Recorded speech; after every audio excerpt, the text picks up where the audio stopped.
Hello, friends, and welcome to God's Second Wind, Part 1, which is a seminar that I did in the mid 1990s at Vidalia First United Methodist Church.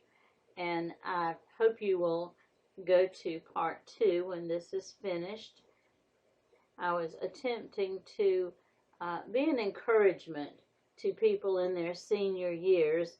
And of course, now I'm in my senior years, so this has been an encouragement to me as I have listened to it. And I hope you will enjoy it, and we'll come back for part 2.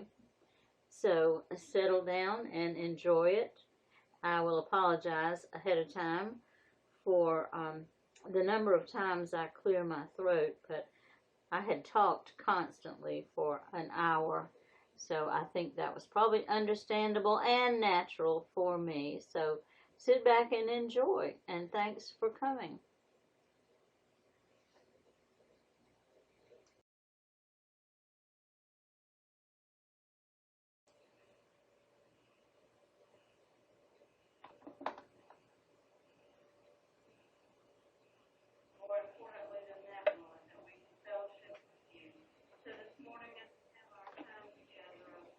Learning and exploring and discovering that you will be with us, that you will speak through my mouth, and that regardless of what I have put into this outline, that if there's anything here that you don't want us to cover this morning, or if there's something I haven't included here, that you would speak through my mouth the wisdom that you have for us today, because we know that unless we follow your wisdom, all other wisdom and knowledge is in vain.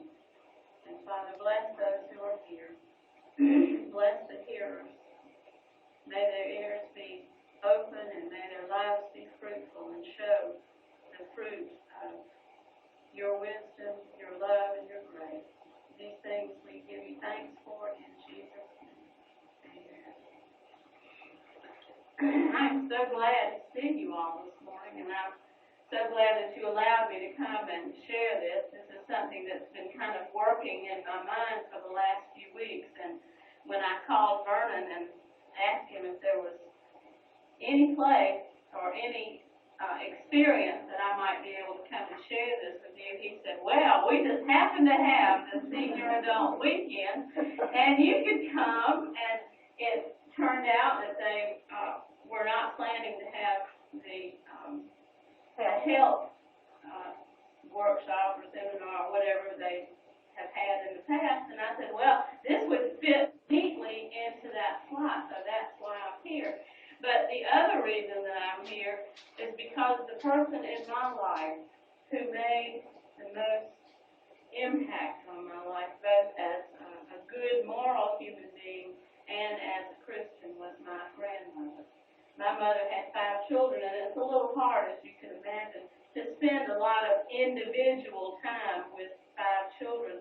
And when my grandmother would come to see me, I got her undivided attention, because I was old enough, more old enough, I guess you could say, than the others, that they were all, little lap babies and so forth, and she could talk to me and spend time with me, and I would go and visit her. But the thing I remember most about my grandmother, which some of you have already heard bits and pieces of this, my grandmother was the one who took me to church. I used to sit in the pew on Sunday morning next to her, and she'd feed me cherry lifesavers. She always had a pencil I could draw on the bulletin with.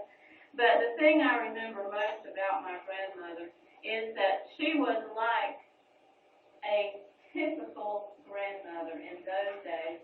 A grandmother who wore a corset. How many of you have ever worn corsets? Probably not many of you, but you probably remember corsets from your earlier years. But my grandmother would wear house dresses during the week, real loose-fitting, comfortable things, and little bedroom shoes around the house. But when she went to church on Sunday morning, she'd put that corset on, get herself all spruced up, and she'd wear these little heels that were black lace-up shoes. I noticed these days wear them. But my grandmother wore desert flower bath powder. That was her fragrance. And when I would sit next to her in church, I'd wrap my arm up around her arm, and she had kind of flabby arms. And her flesh was always so soft and so cool, and I'd just snuggle up, and I'd feel that old hard corset on one side of my arm, and then, her arm up here. And I'd sit sometimes and play with her, the flab on her arm. So when I put all of that together, the feel of the corset, the feel of her arm, the smell of those cherry lifesavers and desert flower, you know what that symbolizes to me? It symbolizes God in a very strange way. And I didn't realize that until probably 10 years ago. But I was sort of, I guess the songwriters would say, I was lost in sin. And I went to a revival at a Baptist church, and I had been going to the Methodist church for just a few weeks, and this revival came up, and my family was all going to go, and they invited me. And the first night I went, I was a little bit late, and the people had already started singing. They were standing up, and when I walked into that sanctuary, the sense of my grandmother hit me in the face. And it was like, this is home. This is where I belong. And as I went further down that aisle to get to my seat, the sense of my grandmother just engulfed me. And before the service was over, I was down at the front of the church saying to the minister at that that I wanted to rededicate my life. I had been a Christian as a child and had served the Lord for a brief period of time, but it's been many years. So I told him I wanted to rededicate my life to Christ. And it has been probably several years since then that it finally dawned on me that when I walked into that church, what I sensed was the presence of God. But my grandmother's feel and her smell symbolize God, because those are the things that I experienced as a child when I was in church. And so, why am I saying all of this to you? I'm saying that if my grandmother could represent God to me, then there is no end to what you can represent to your children, your grandchildren, to the people around you. And I hope someday, if not already, that your friends and your children can say something like that about you. But today's session, we're going to cover a wide range of things. And if you have a pen, I've left you some white space on your paper if you want to jot down some things.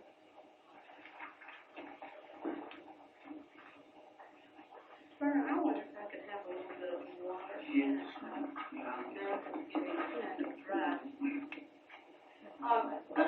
Here's the cup. Vernon, here's some cup. Vernon, here's some cup. Oh, I got one. Sure, you go. You can just get some out of that and be fine. I want to begin by reading this quote from an article in a journal, Religion and Aging. It's the Journal of Religion and Aging. For 4 decades, John Wesley's indomitable faith complemented his spiritual strength, physical energy, extraordinary sense for organization. During the last 14 months of his life, the printed record, Wesley's diaries, journals, letters, seems to reveal an 87-year-old man who physically had come to his end. But that same record also yields the activities of an evangelical missionary, still traveling and preaching throughout Great Britain, still administering the details of his Methodist organization, he would continue, as he once remarked, to do a little for God before he dropped into the dust. Wesley did not seek to avoid old age. He simply never considered it. Isn't that wonderful? Can you imagine not considering old age? And I hope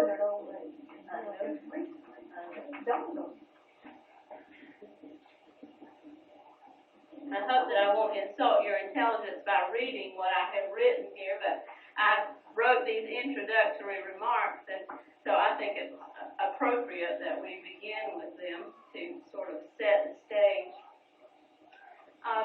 By the way, the reason I call this God's second wind is because Evelyn suggested the second wind part, and I thought for the purposes of advertisement that we would put God's second wind, and then people would know that this was going to be a scriptural thing, and then we weren't going to talk about mental health. Okay, so that was where the title came from. And when I was copying these yesterday, one of my colleagues came up and said, God's second wind. Did God need a second wind? I said, no, he gave a second wind. So it occurred to me then that the title might be a little misleading, but I hope you'll see before it's over that it's not. One of the most overwhelming passages of life is what we call old age. When we were young, we looked upon old age as the end of life. As we grow older, we realize that aging is a process that comes gradually. If it were not for the aches and pains, the process would go unnoticed. My 20th birthday was my worst because I somehow knew that leaving my teens signaled the passing of youth. I would no longer be considered a youth. My 30th and 40th birthdays had only a mild influence upon me because aging had become a part of living.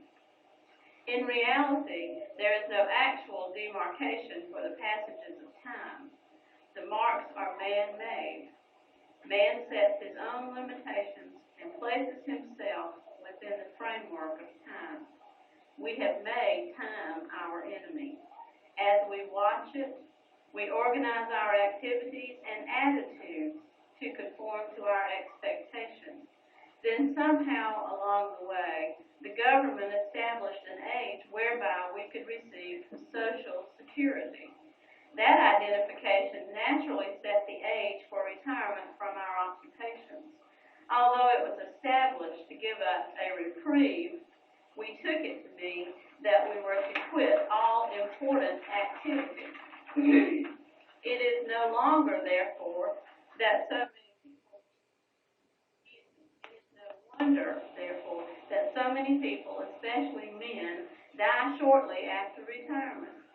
To men whose purpose in life is to provide for his family, retirement often means that that purpose is over. People believe that notion whether they consciously acknowledge it or not. To women, whose responsibility it is to provide for her husband and children, the purpose is over when husbands die or the children leave the nest. If passages of time are man-made, we can remake them.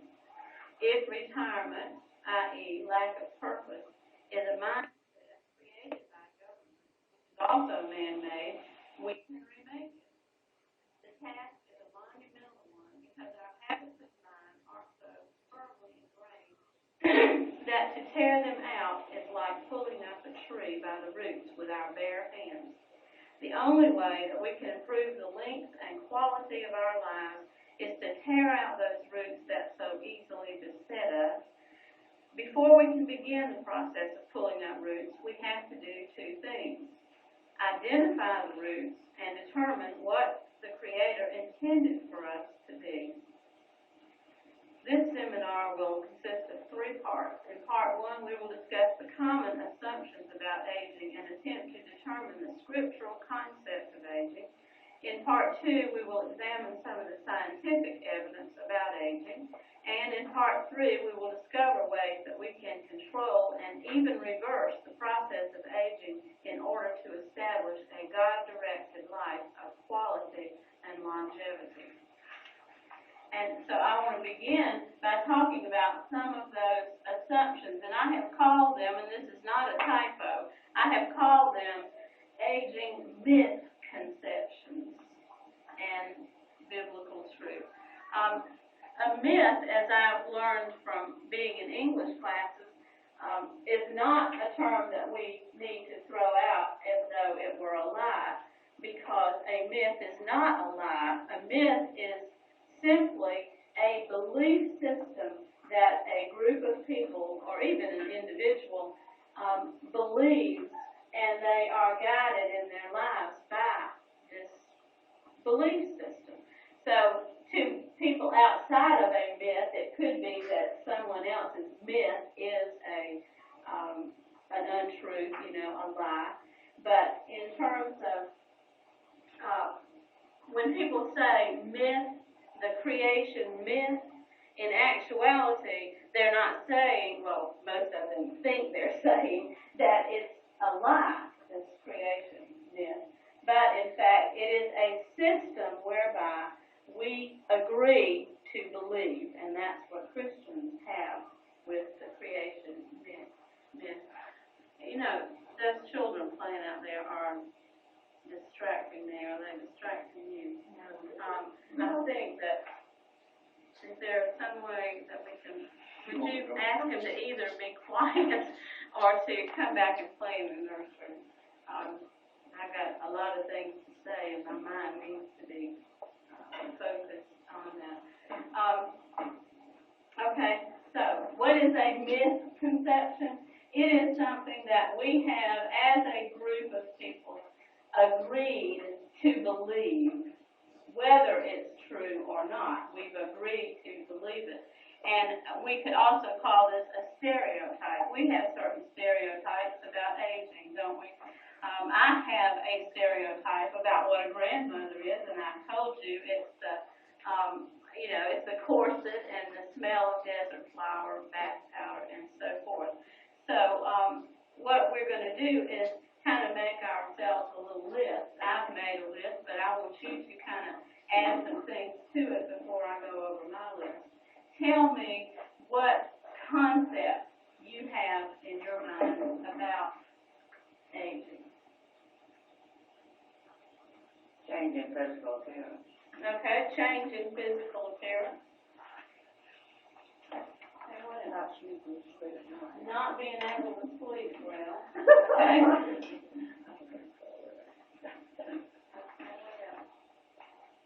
Sometimes it means a change in our lifestyle. Okay. Especially for women whose husbands retire, right? Also, when I said physical, I should have said mentally too. And slow down.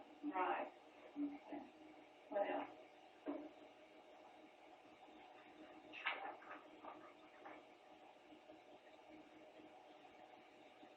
One thing things that used to be so important, you realize now not really that important. Like if your hose has a run in it, you need to worry in the day and value that body in that day. Right. And that's a very positive thing about aging, I think, when you finally set things in the right perspective. Well, I've listed a few things here, and maybe after I go over my list, you might find some things that you want to add to it. These are some common assumptions that I have had myself and, have heard other people have. First of all, from middle age on, we begin to go downhill faster. Of course, downhill has a positive and a negative, doesn't it? The down, we think of down as sort of negative, but downhill also is the best way to go. When you're climbing a high mountain and you finally get there, if you can coast down the other side of that mountain, then that's a positive thing. But we normally mean that in a negative way. And then our memory starts to go bad. I don't know how many times I've heard people, even my age and younger, say, I must be getting older, my memory's beginning to go. And I'm going to tell you some things in a minute that might make you feel a little better about your memory. Okay, and then we're winding down in our work responsibilities. As I said about retirement, people, whether they really believe that on a conscious level or not, subconsciously you think retirement means I can just slow down. I can just do what I want to do. And of course, that's only since our industrial age that we have started to think in terms of retirement, because people on the farm never thought about retirement. When you retire, you quit eating, right? And then sometimes it means going full steam. A lot of people, you've got more responsibility. in some cases, that's true. But these are sort of general assumptions about aging, and it shouldn't be this way. And like you said, not all people do that. Some people get fired up more. And then our children don't need us anymore. That's a conscious thing, that we think. But subconsciously, we know that they're going to come back, Ruth. That Dell just adopted a new baby out of an incubator when you're 41 years old, and 14 years later you will find out that that's not true. Right. But these are things, don't you think, in general, that people think about, well, at least while they're young, they think, boy, one of these days I'm going to graduate these kids from college and I'm going to have a life of my own. Well, I've already figured out, and my son's only 23, I've already figured out, he's not going to go far from the nest. He's going to keep those purse strings attached, if nothing else. But physical illness is more likely to occur. And we all know that, don't we? That we think that. I'm not saying these are true. These are things we think about aging. And then your eyesight deteriorates. I think we all have the idea that as we get older, our eyes will not be as good. And people begin to perceive us as old, bothersome, worrywart, or useless. Oh, those are harsh words. Don't you know people who think that way about older people? Oh, well, we'll invite Aunt Flora, even though she's just going to sit over there in the corner and smoke her cigarettes, and, she's gonna be trying to talk to everybody. We don't want to hear her stories after all, but they're nice to Aunt Flora, They invite her to all their events. And this is a true thing. I'm telling you, I had an Aunt Flora, and that's the way the family treated her. She didn't have any children of her own, so when she came to family gatherings, she, of course, wanted to talk to everybody, and she pretty soon figured out that the younger people really didn't want to hear her stories, so she'd go sit over in the corner at family get-together and smoke her cigarette, and that's a sad story, but I'm afraid that happens in too many cases with people as they get older. And then Social Security is a sum of money that the government gives us to pacify us in old age. And we tend to forget sometimes that we put that money there to begin with.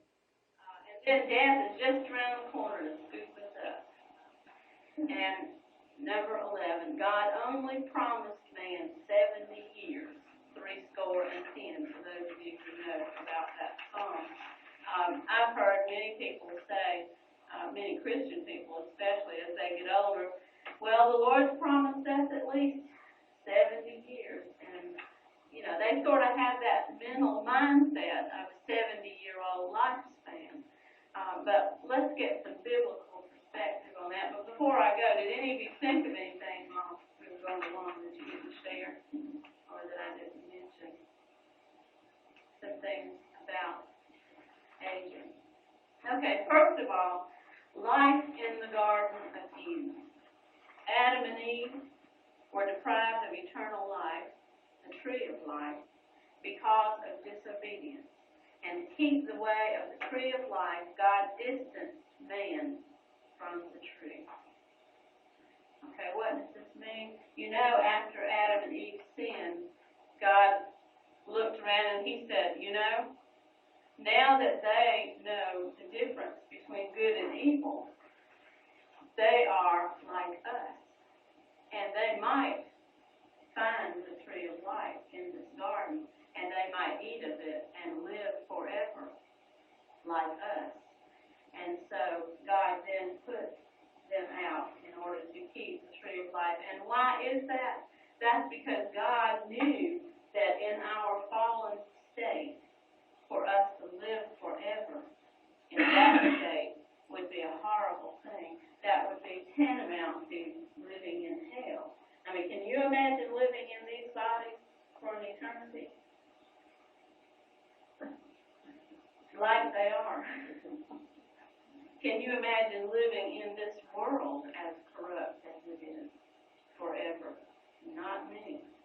So God did us a great favor by taking us away from that tree of life until He had time to get us straightened out so He could give us the tree of life, which is what?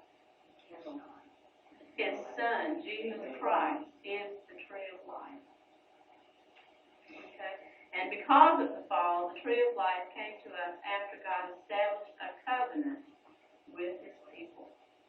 And because of the crucifixion and resurrection, I can't talk well this morning, the tree of life lives in us.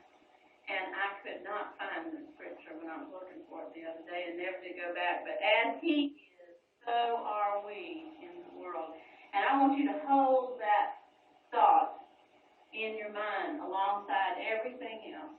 As He is in the world, so are we. Not as He was, not as He is in heaven, not as He is going to be, but as He is right now. That's a present tense verb.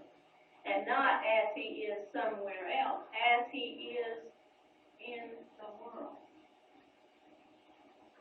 Okay? That's a very important quote for you to hold on to as we go through here. Therefore, we have the potential or the power of eternity harnessed in our earthly body. And you want to kind of remember this statement too, because when I go over what the scientists have discovered, you're going to find, as I have, that scientists have discovered what the Bible's been telling us all along about God. But as Christians, we have the advantage over scientists. We not only know about that power that's out there, that force that's out there in the universe, but we actually have that power in us. And if that doesn't blow your mind when you meditate on it, nothing ever will. And the scripture in Colossians says, Christ in you is the hope of glory. And that's just too big for me to even conceive. And then death no longer lives in our bodies.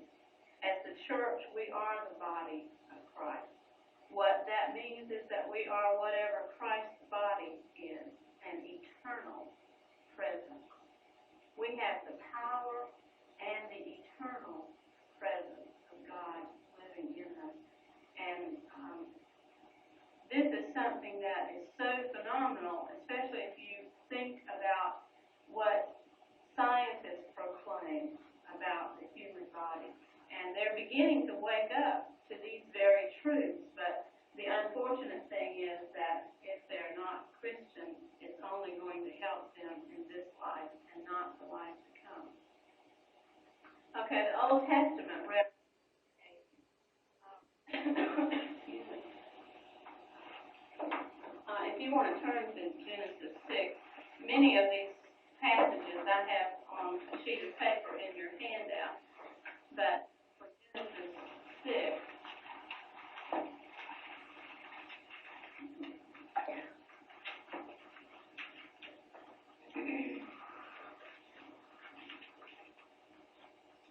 Genesis 6, verse 1. And it came to pass, when men began to multiply on the face of the earth, and daughters were born unto them, that the sons of God saw the daughters of men, that they were fair, and they took them wives of all which they chose. And the Lord said, My spirit shall not always strive with man, for that he is also flesh. Yet his days shall be 120 years. There were giants in the earth in those days, and also after that, when the sons of God came in unto the daughters of men, they bare children to them. The same they became mighty men, which were of old, men of renown. Keep this thought in your mind, too, because there's some scientific evidence for why there were giants. Have you ever wondered why there were giants? Well, I'm going to tell you what the scientists say. God just projects these things, and says, this is the way it was. He doesn't really explain to us. We believe some things by faith. But he's allowing scientists to uncover information which is verifying the things that God has done so many thousands of years ago. But the part that I want you to see right this minute is in verse 3. For that he also is flesh, yet his days shall be 120 years.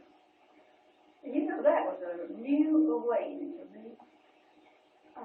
I'd always been aware of this 70-year deal, but I wasn't aware of this 120 years that we are promised that. And before we get too excited about that, let me tell you that had it not been for God's striving, or in this case, not striving with man forever, we would be living forever. So 120 years, even in this passage.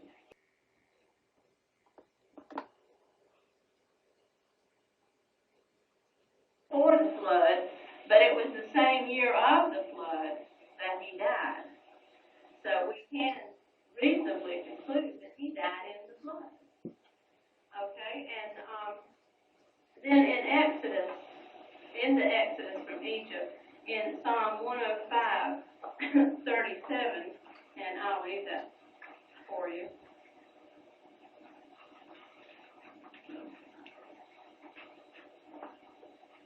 He brought them forth also with silver and gold, and there was not one feeble person among the tribes.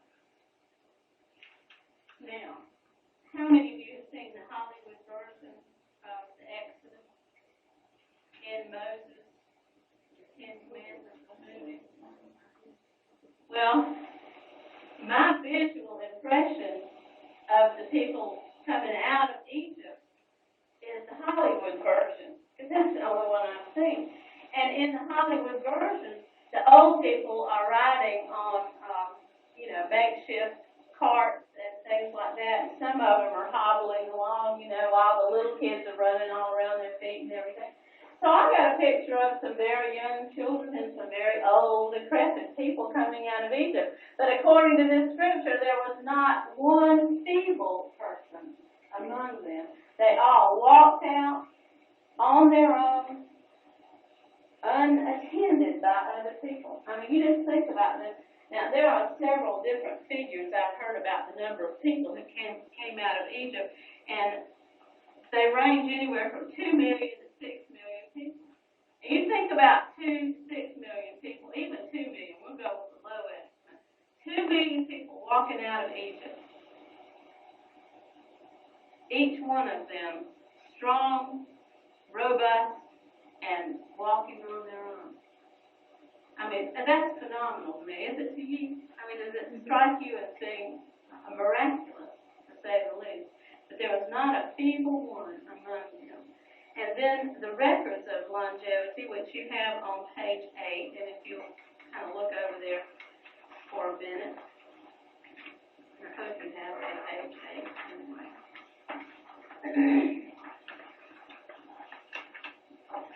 These are listed according to where they appear in history. This is a screen from my Bible software, or my Dave's Topical Bible, and I didn't make this up myself, just so y'all don't think that I did all this. I'd like to take credit for it, but I can only take credit for having the software. But you notice at the beginning we have Adam, 930 years. Then we go down to Noah, 950 years. Then we come on further down and we have Job, which we have reported that he lived 140 years, but after his ordeal, he died at a very great age, and I think that's significant.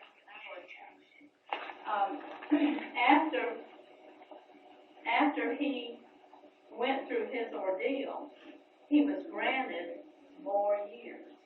Because up to that point, people were not living 4, 5, and 900 years anymore.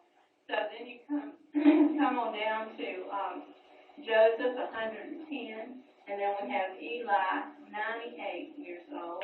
We have Anna, who was older than 84. But notice what has happened here over the centuries. What? They've gone from 969, which is the oldest Methuselah. We've come all the way down to 84. Now, if you know anything about those two verses I've already mentioned about the 70 years and the 120 years, you'll know that man could be living a lot longer even in these bodies had it not been for the sinful nature of man, the disobedience of man. Because in that Genesis 6 passage, God said, I will not always strive with man. In other words, I'm going to give him plenty of room, plenty of space, plenty of time. But at some point, my patience with man is going to wear thin.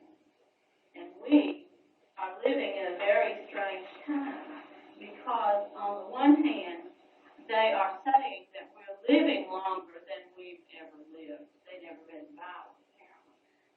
They're saying that we're living longer than we ever have, and I guess we could say in our human existence in the last 200 or 300 years. But that's because of medical science more than anything else, being capable of keeping us alive sometimes longer than we would if we didn't have those means. But if you just look at the longevity, right here, just on this one page, you get a sense of the universal concept of age, that it is our disobedience as a people, I don't mean an individual, but as a people, that we're really winding down. We're like a clock, and that's what the deists believe about the world in general, that God wound us up and set us out there, and then he went away and, he's doing his thing, so the clock winds down. If you just look at it in the sense of clock time winding down, you just look at this and you wonder, are we ever going to live longer? I mean, is man's intelligence so wonderful that he can find a way that we can someday live 200 years, 300 years?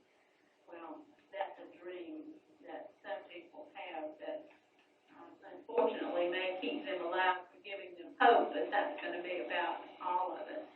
Okay, so why have we changed from this longevity?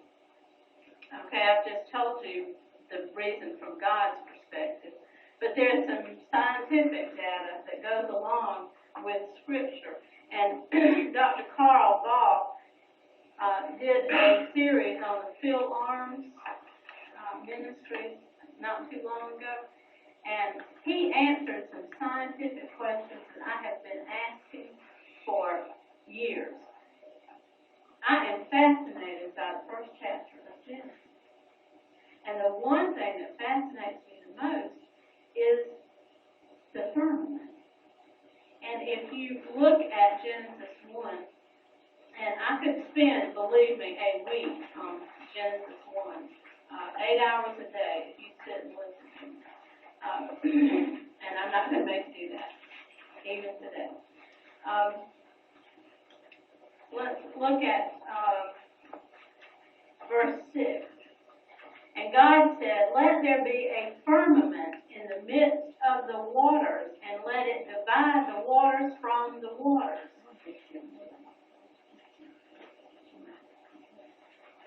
Do you need another version of the Bible? Yeah, There's this one. Yeah. What is that? King James. That's what she's reading. I'm using King James. What is it? Anywhere. I don't know if she's quite well. How did they Set up there, 18. Well, that's something I'm going to mention. I don't have any great authority on that, but Maybe it was shorter than I would hear. okay, this is a very important question. But one thing you have to remember, and I'm sort of going to say this and kind of let it go there, because I really don't know, any concrete evidence. But I know that a day in Genesis is the same as a day today, because it's, with the going down of the sun and the coming up of the sun. One revolution makes one day. God set up time. And so the people who put in writing, and you can argue however you want to about who wrote Genesis and who wrote some of the other books of the Bible, but it was written in a time where they had already been recording time. Now, we don't know at what point man started to record time, but I know from cave drawings that man had very sophisticated means of marking his time and also marking his hunting practices, how many buffalo he killed that day or that week or whatever. But the cave drawings show us that man from very primitive days had ways of keeping marking time. And as I said, by the time Moses or whoever wrote Genesis, wrote this down, of course we have to also believe he was inspired by God, and that means God gave him the information.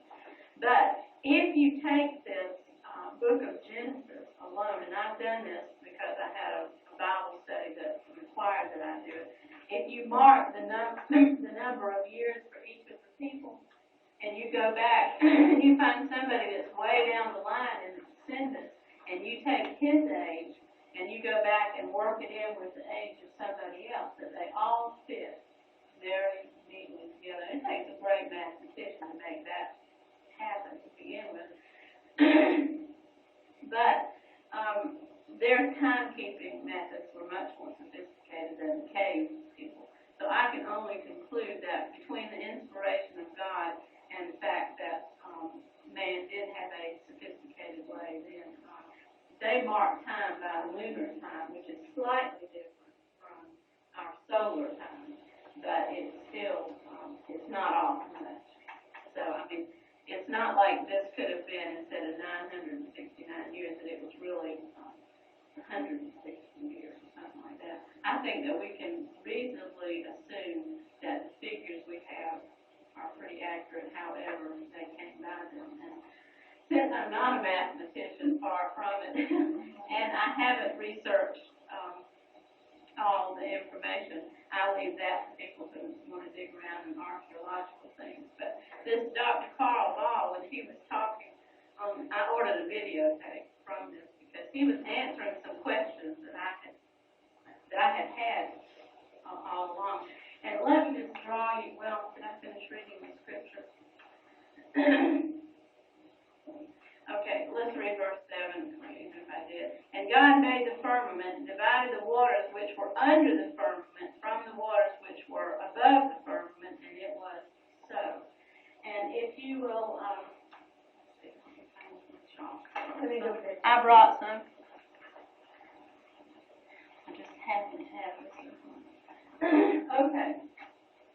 If you consider that when God looked down and he saw this formless mass that was covered with water, okay, what he did was to take the waters and divide the waters by way of this firmament, which is an airspace.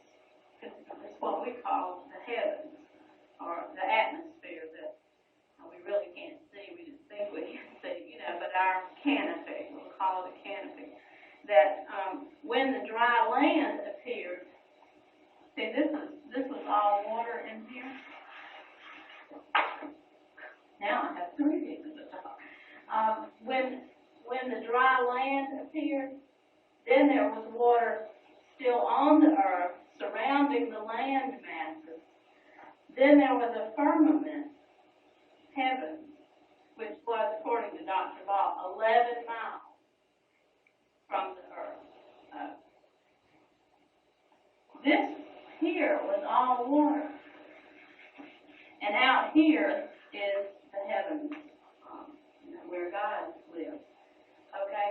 We have, in the beginning, we have the earth that has land and water. And then we have this space that surrounds this ball we call the earth. And then there's a shelf or a canopy of water. That just blew my mind when I really sat and thought about that. And as I said, I've been curious about what all that means because I had never really heard anybody talk about it very much. And of course, when man became disobedient, what happened? This canopy, this shelf of water, and what do we call that? The flood. We call that the flood. Up until the point of the flood, and we've all heard this in sermons, there was no rain. Well, there was no rain because they didn't need rain. Because of this canopy of water that was formed around the earth, they had probably what we call the greenhouse effect. There was humidity and there were atmospheric gases which kept everything exactly watered like it needed to be, so there was no need of rain. But when man's judgment came upon, God's judgment came upon God let that canopy fall to earth. And how long did it rain? 40 days. 40 days and 40 nights. And you know, there was a lot of water if it took 40 days for that water that was up there to come down here. Well, this is what Dr. Ball says scientists have discovered. Now, these are not Christians. These are scientists who, by looking at the Earth's, are working with the Earth's atmosphere and the relative,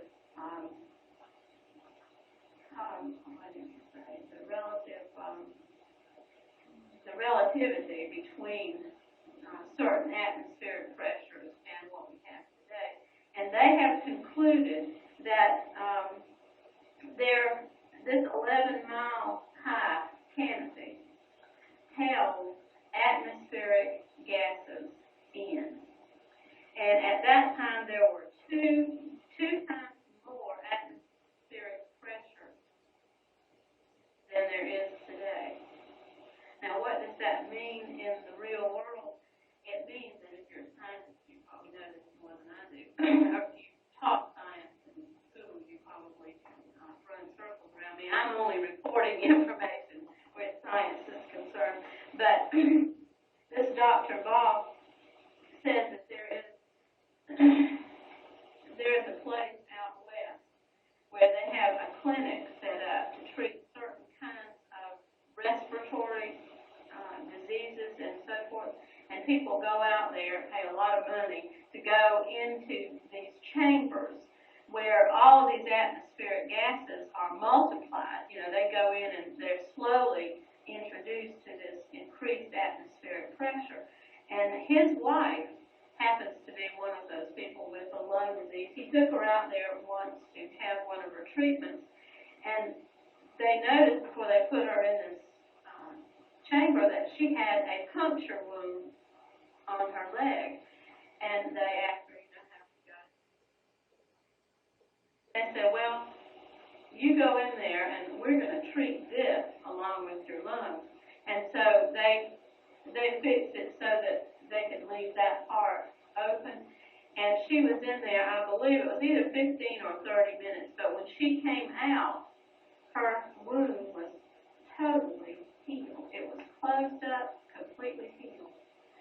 And there have been other such situations to occur in this laboratory, and he gave other evidence for people having these particular things. Now, what does this mean in this model? It means that if increased atmospheric pressure increases the healing properties of the body, you know, our body has healing properties in itself, that before the flood, there was probably no sickness at all. I mean, this is in scientific terms, no sickness at all, because the atmospheric pressure was such that the body, you know, if it ever did receive an injury of any kind, was immediately flows back up and heals.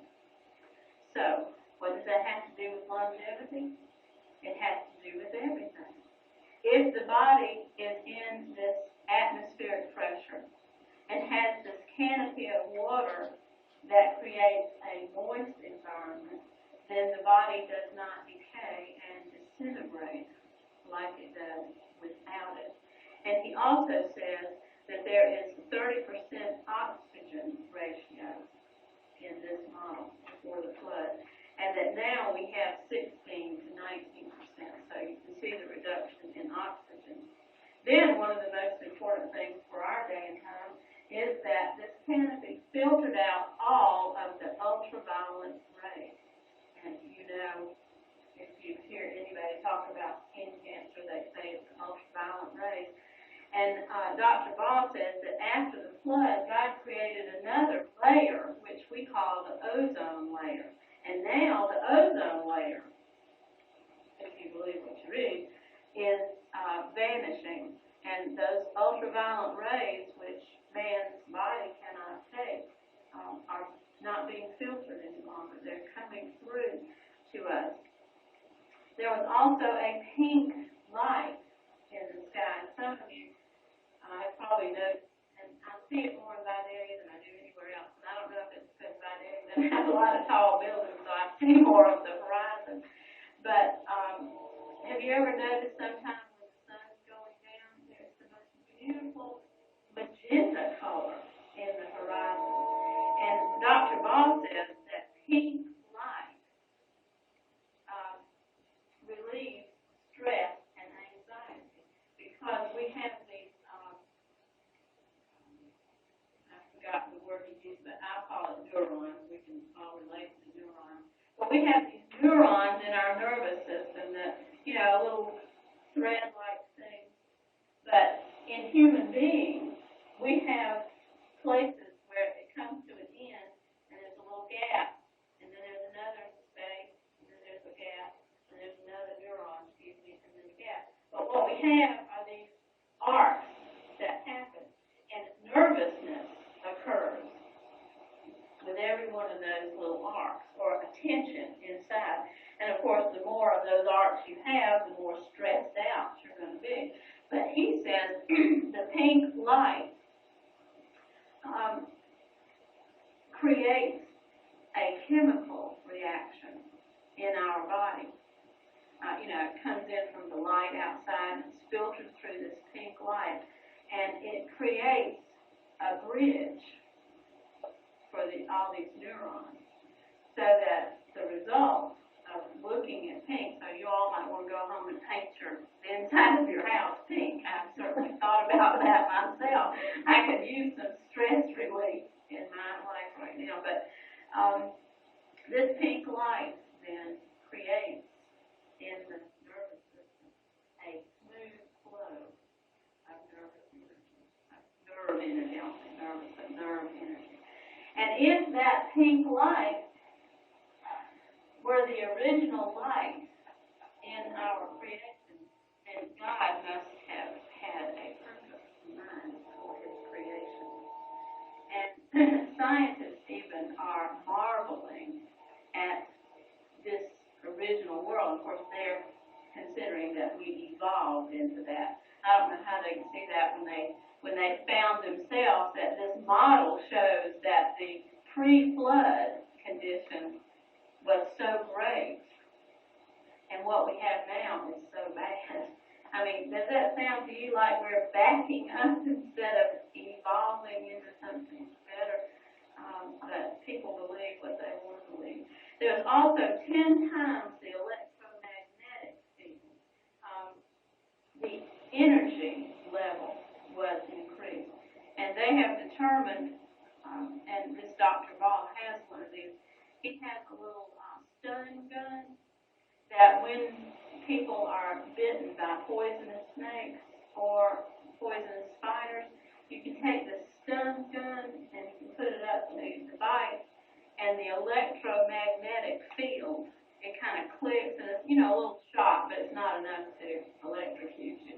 But he said it works every time. It destroys the poison, the toxin, in the system. And he said that originally snakes still do this. They have sensors in the roof of their mouth.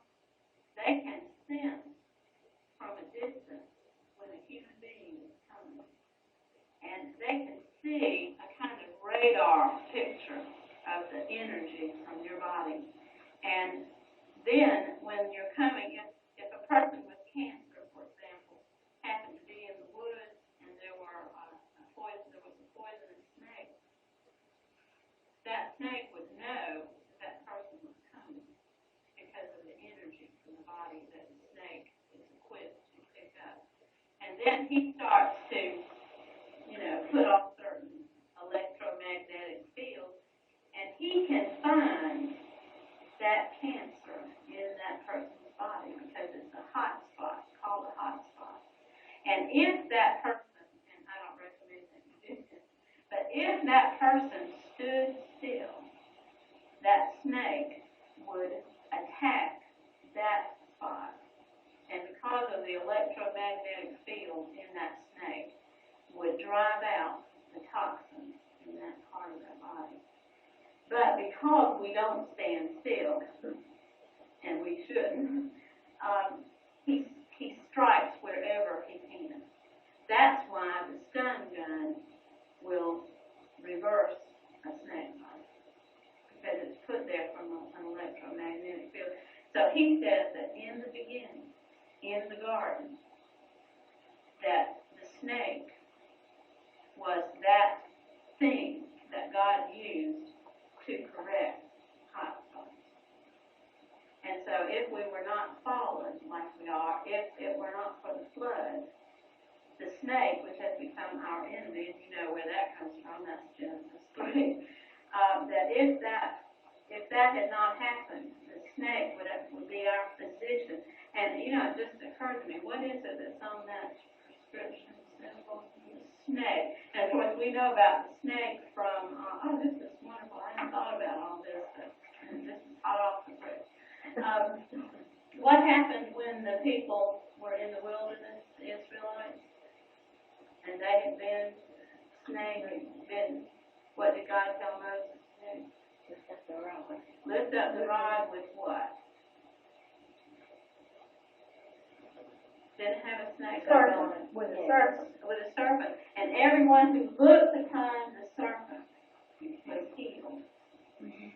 Is that phenomenal or what? And science is just unlocking all of these mysteries, and then so many of them are dying and going to hell. I mean, just doesn't make sense to me. Okay. And anything you want to say or ask? The question. I told you about all I know in those kinds of details. Science was not my forte in school. Okay, let's look at the promises of long life, and then we'll have a little break. Okay, now you have these scriptures in your little, except for the Deuteronomy. Have that followed. Yes, do.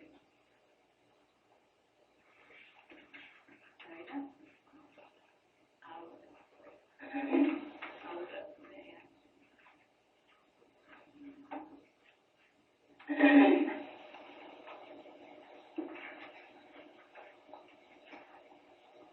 Somebody will tell me where Deuteronomy is. Let me check out the Bible here. I found it.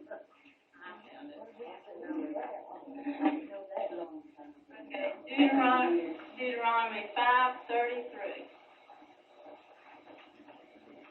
That's not the right one.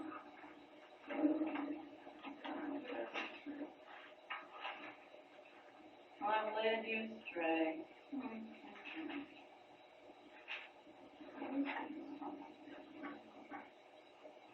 Okay, it is Deuteronomy 7, and you do have it on page 7 now at the bottom.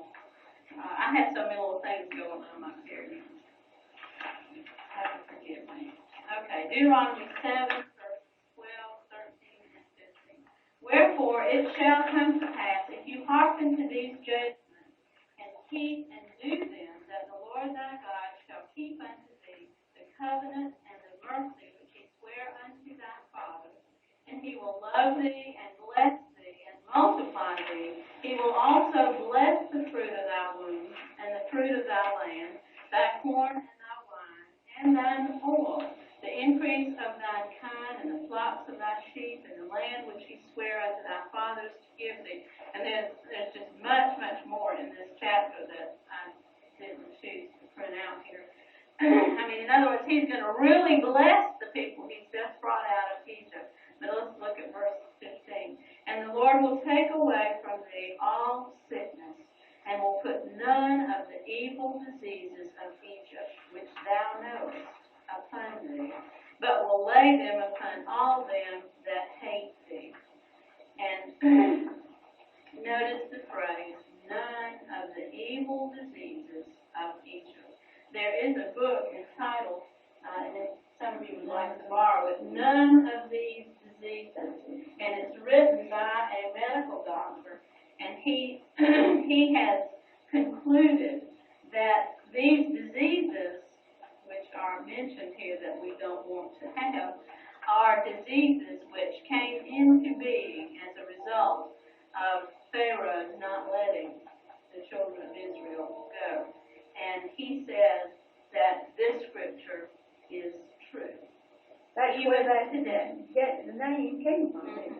From this scripture. That's exactly right. That book. That Is, if you haven't read that book, you want to read that. I'm not even sure the book's still in print. I got mine or read it You January. can take it out in the library, Can you? I think. Good,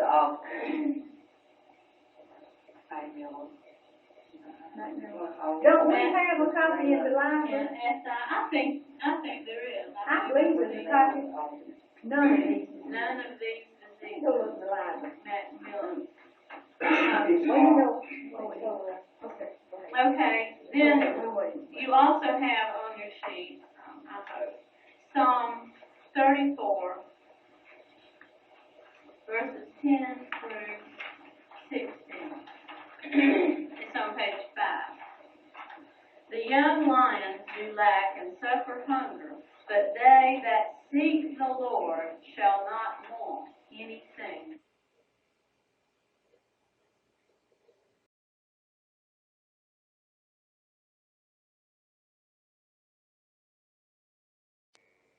Thank you, friends, for coming to visit my YouTube channel today.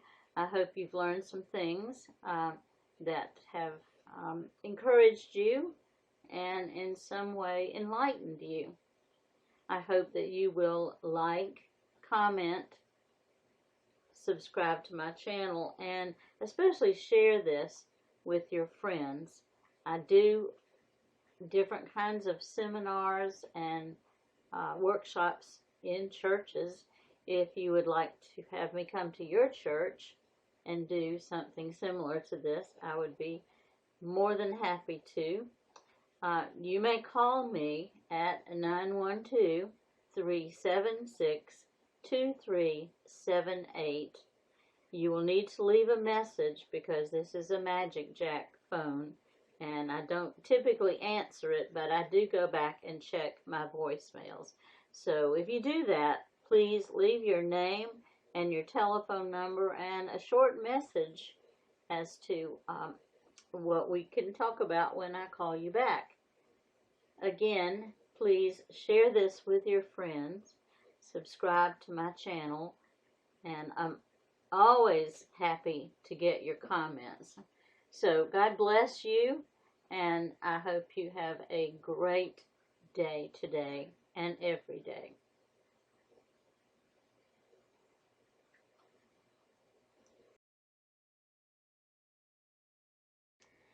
I just had a sad thought. All of the people who attended this seminar in the 1990s have now gone on to be with the Lord. So just a shout out to their faithfulness for having attended. Again, goodbye and God bless you.